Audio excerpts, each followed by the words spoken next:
But getting into the first segment of the day, talking about Shohei Ohtani addressing the media. This was the first time he's publicly spoken since all of the reports came out that his former interpreter, Ippei Mizuhara, allegedly stole at least $4.5 million from Ohtani to help pay off gambling debts. For those of you who haven't heard about this story just yet, it was late last week being reported that Ohtani's name was on a wire transfer to a man named Matthew Boyer, who runs an illegal bookmaking operation in California. Boyer, who is being investigated by federal agents, had his house stormed, and on some documents it was found that Ohtani was on some of these reports multiple wire transfers of $500,000,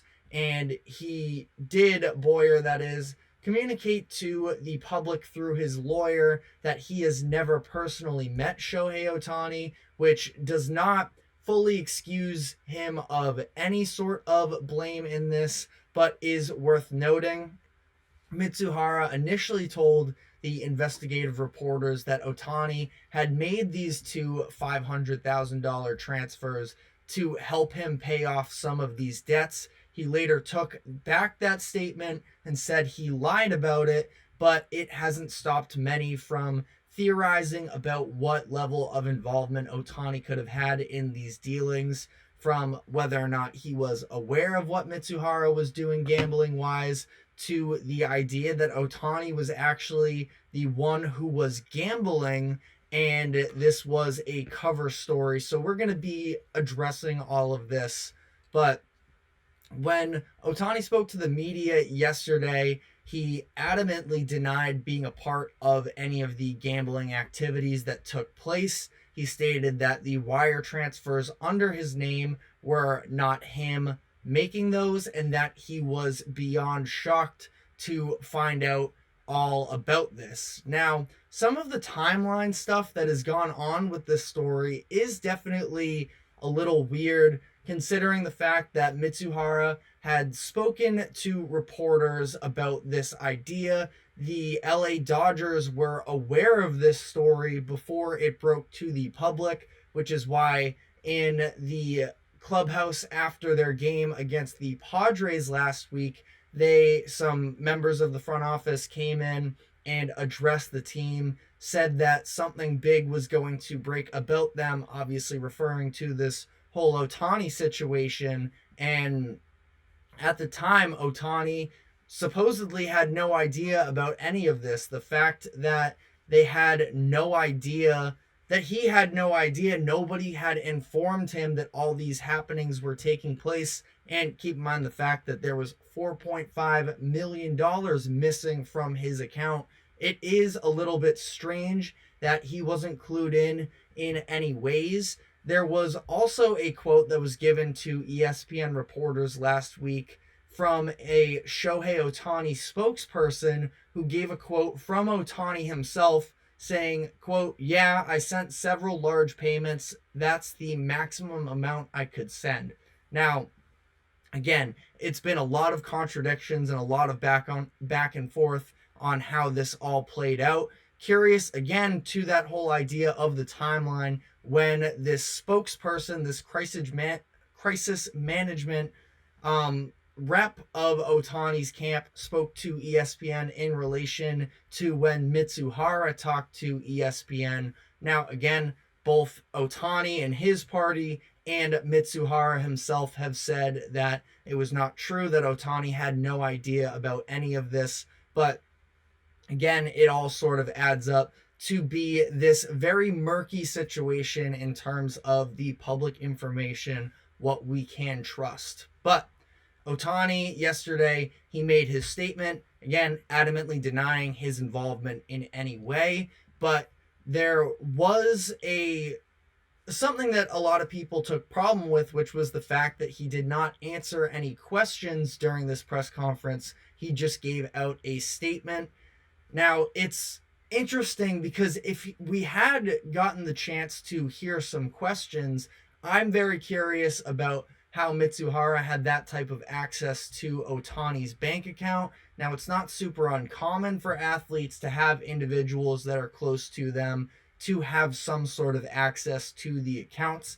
I also do feel like, and maybe I'm out of line saying this, but this is somebody in Mizuhara who, along with being his friend, which is a big time factor in all of this, is that they go back to the Angels and they supposedly had a very close relationship, which is why Ohtani was also so shocked when this all broke.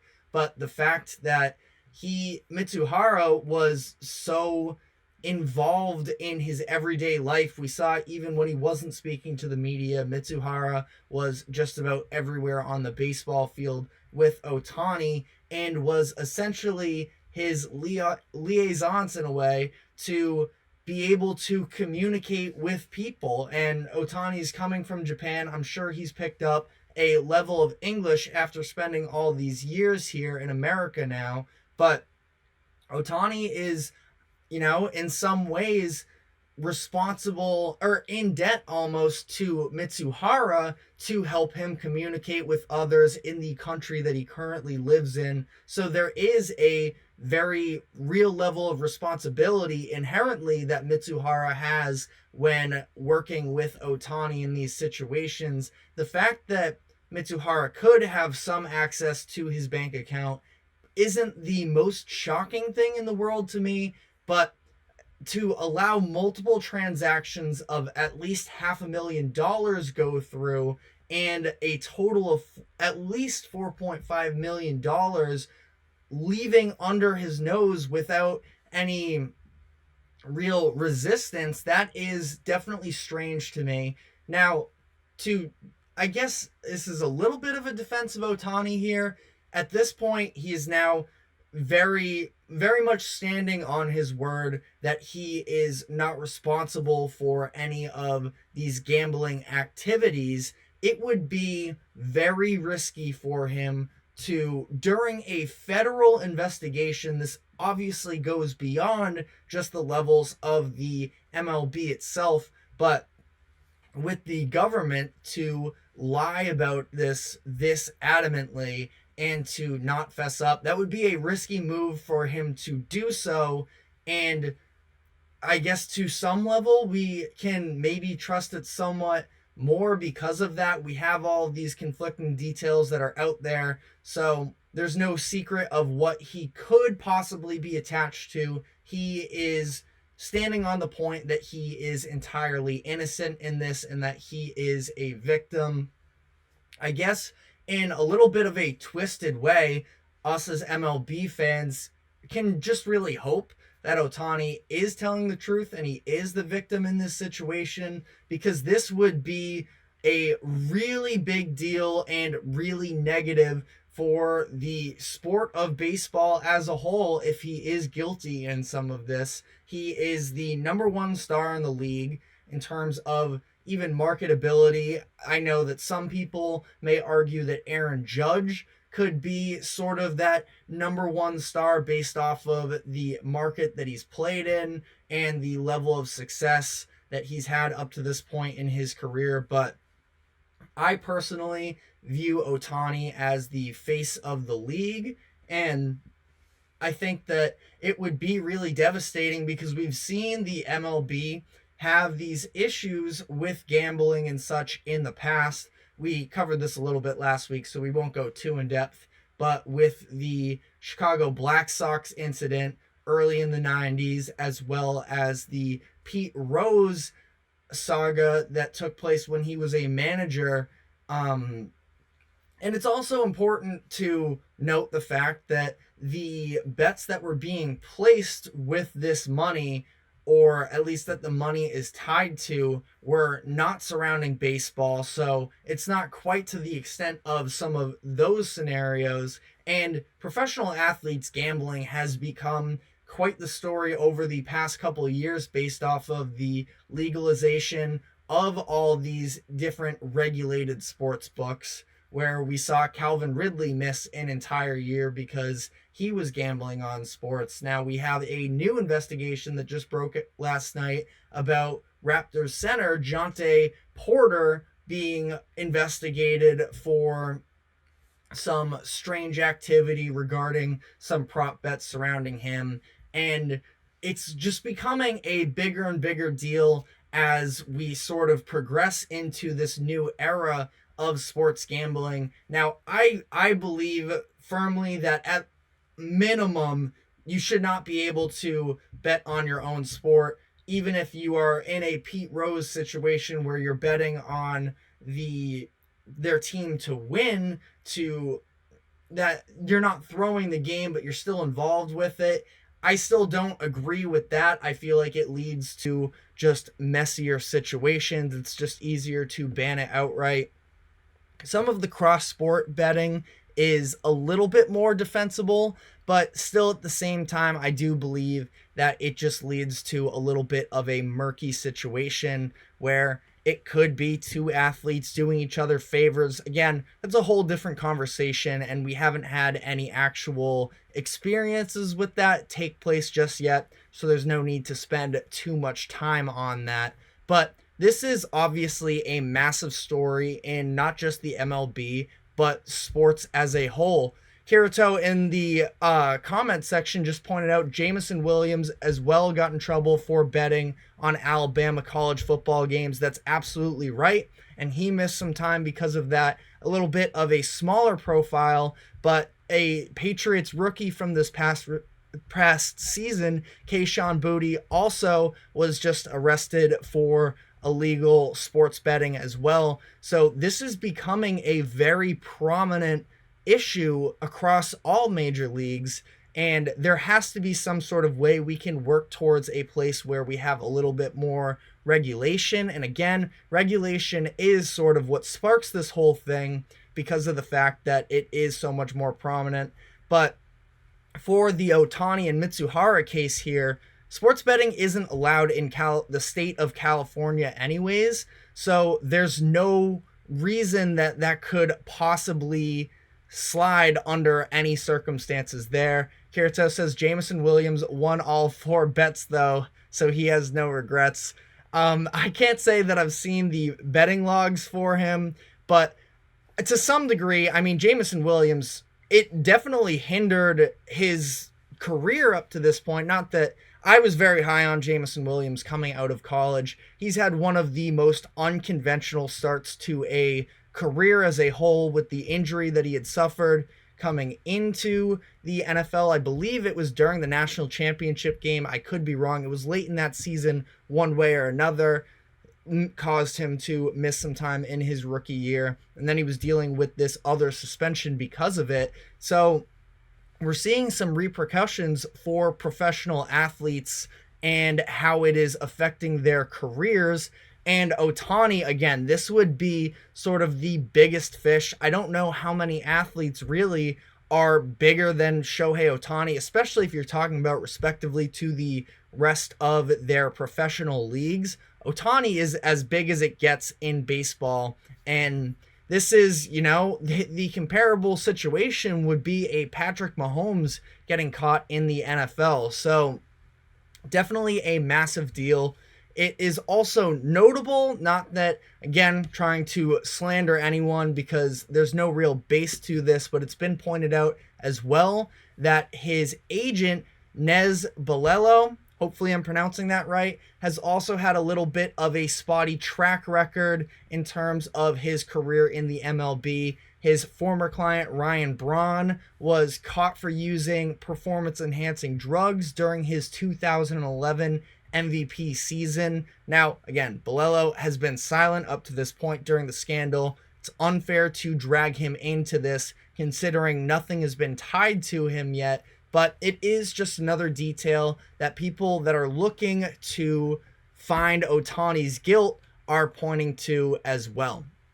Now, me personally, I don't think that Ohtani was responsible for betting on these games themselves. He could have known about Mizuhara's debts and helped paid him off in some increments. Like we've heard a couple of these quotes come out from both Mizuhara himself and the spokesperson that talked to ESPN last week before these statements were recanted. But it does sort of fall into this slippery slope of, well, he himself paid off these $500,000 increments.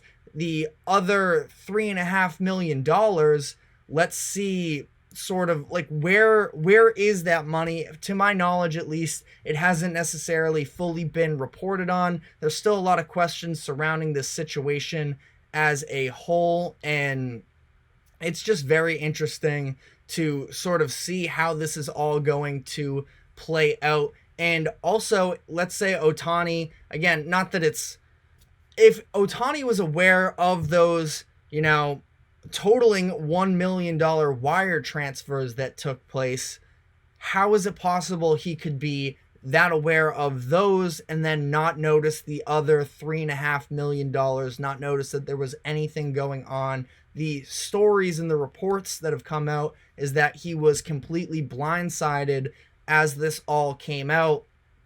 Just very interesting to weigh all of the different perspectives that we've gotten up to this point. And again, I do think that it leads to this bigger conversation in terms of how we can regulate gambling and professional sports and how that affects athletes as well. But for this case alone, Ohtani is, again, just about the biggest individual player in all of American sports that could get caught for such a thing, and it's going to be very interesting to see how it plays out. We had somebody in our comment section last week when we talked about this. He was a live viewer from Japan itself, and Ohtani, obviously a massive international star, as he was in Japan and then came to the MLB and has risen to the stardom that he has. This viewer sort of alluded to the fact that the way that this was all being reported in Japan was that Ohtani was an accomplice in all of this and that he's being framed in a lot more of a guilty sense. I feel like here in America, a lot of what we're looking at is people, myself included, wanting Ohtani to be innocent, because it is, again, it would be detrimental if he weren't in this situation.